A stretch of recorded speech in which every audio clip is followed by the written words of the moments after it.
further into Greek myth. Greek mythology is amazing and fascinating at the same time. Examples of gold and silver artifacts has a big variety. I don't know how to pronounce this, but it's Aegina. I'm guessing Aegina or something. Earring.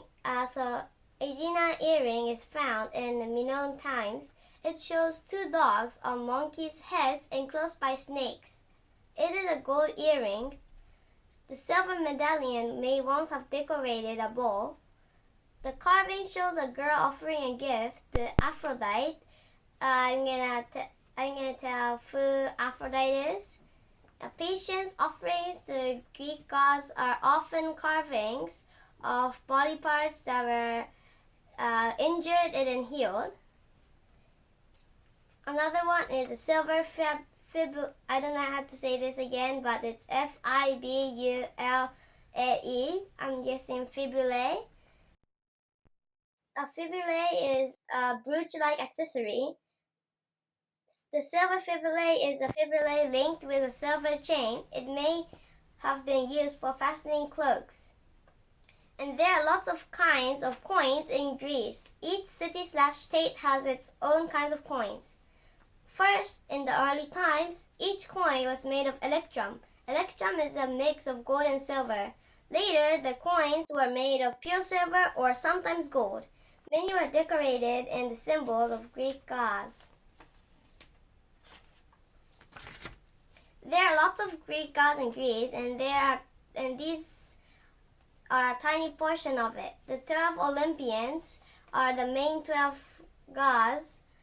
For example, Zeus, Poseidon, Apollo, Artemis, Aphrodite, Ares, Athena, Hera, Hephaestus, and Hermes, etc.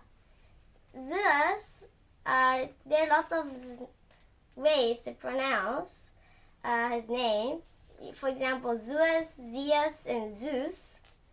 I say Zeus is the god of the sky, lightning, and so on. Also is the king of the Olympians.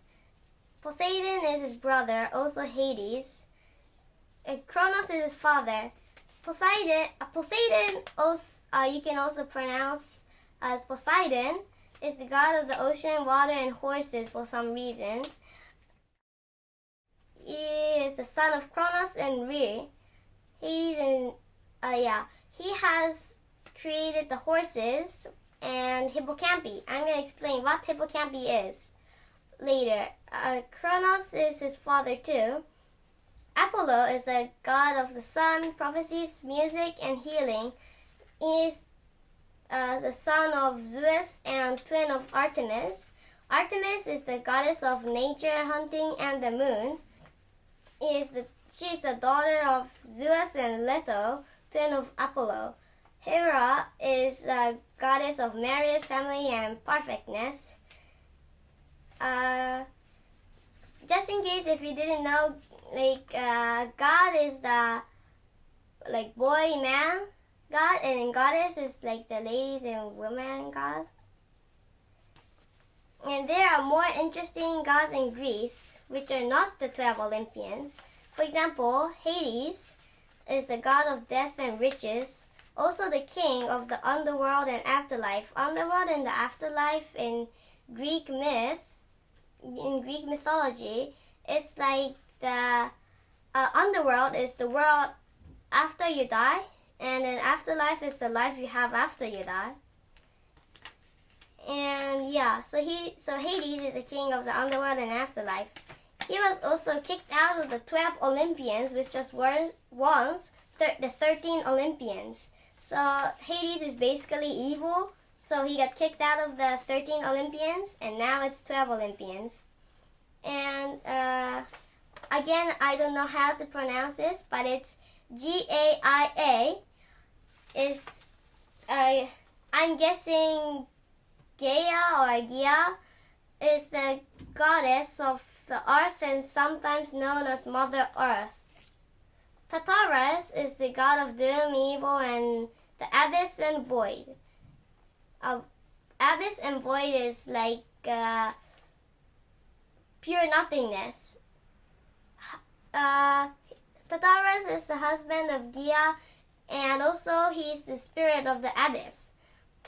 He's the father of the giants and also the lowest part of the underworld / afterlife. So if you go into the lowest part of the underworld or your afterlife, which doesn't really make sense, you apparently land on Tartarus' belly, and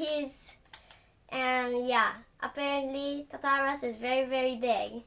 Uranus is the god of the sky, father of the Titans.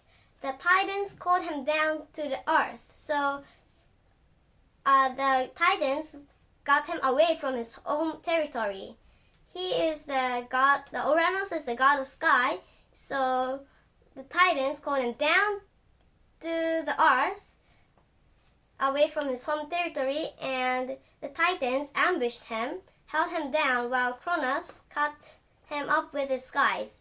Just in case if you didn't know, a scythe is a sword-like structure used for killing offerings. Cronus is the titan of time, evil, and justice. So the word like chronicle and chronological also came from Kronos. You can spell his name as Kronos or Cronos. COK, whichever is fine. He is the youngest of the Titans and the son of Uranus and Gaia, father of Zeus and Poseidon. He has also killed his father at his mother's Gaia's bidding. So, like I said, Kronos cut Uranus up with his scythe. That was his mother's, Kronos' mother's bidding. Pretty scary stories. Well, you think there are a lot of gods? Well, meet the Greek mythological monsters and creatures. Here are an example. The Titans. There are race. Race is like a group, like for example a school of fish, a pride of lions, that kind of group. And the Titans are a race of powerful, mostly evil Greek deities, descendants of Uranus and Gaia. The Titans ruled during the Golden Age, which I don't really know about the Golden Age. And I think the Golden Age is when the Titans ruled instead of the Greek gods. The Titans ruled during the Golden Age and were overthrown by the Olympians. Here are a few more. Cyclops are a member of primordial race of giants. So Cyclops is one group, is part of the giants. Giants, there are lots of different kind of species in the big category giants. Cyclops are one of them. They each have a single eye in the middle of their forehead. Cyclops are a good craftsman Cyclops are a good craftsman. The good Cyclops, like the not evil, kind Cyclops, are usually Poseidon's children / army. The bad, evil Cyclops are... and then the Poseidon's children / army Cyclops usually live underwater. The evil ones usually live on land, and the armies of Kronos. 100-handed ones are children of Gaia and Uranus, who has 100 hands, obviously. And this is the confusing part. Here's the 100-handed ones have only one head, but 50 faces and 50 facial expressions. Even I don't know what that means, but yeah. The 100-handed ones are also brothers of the Cyclops, like brother species, not like literal brothers, like same. They're just in the same category of species. They are primordial gods of violent storms. Here another one I can't pronounce, but it's Laistrygonii.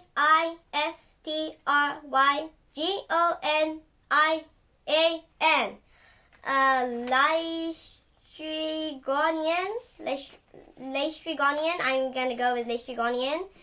Lystrigonian orcs are a type of monster giant cannibal from the far north. Sorry, I don't know what cannibal means. The Earthborn are monsters with 6 arms that wear only a loincloth. Loincloth is like underwear.